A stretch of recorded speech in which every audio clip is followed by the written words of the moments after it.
2026ஆம் ஆண்டு தனுசு ராசி நேயர்களுக்கு எப்படி இருக்க போகுது? என்ன மாதிரியான சைக்காலஜிக்கல் சேஞ்ச், குணநல மாற்றத்துக்குள்ள தனுசு ராசி போக போறாங்க? அதனால என்ன பலன்கள்லாம் அனுபவிக்க போறாங்க?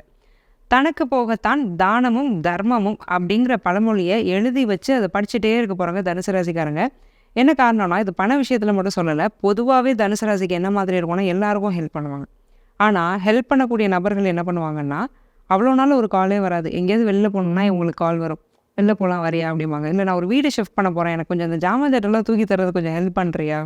ஒரு பணம் தேவை, பணம் குடுக்குறியா?" இதுக்கு மட்டும் தான் ஃப்ரெண்ட்ஸோ, ரிலேட்டிவ்ஸோ இவங்கள நாடிட்டே இருப்பாங்க.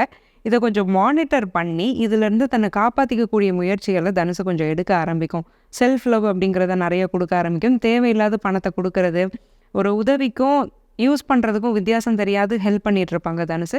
ஸோ அந்த ஒரு செக்ரிகேஷன் அப்படிங்கிறது தனுசுக்கு வரும். பொதுவா கடகராசியும், தனுசு ராசியும் இந்த மாதிரியான பிரச்சனைக்குள்ள ஃப்ரீக்வெண்ட்டா மாட்டிட்டு இருப்பாங்க.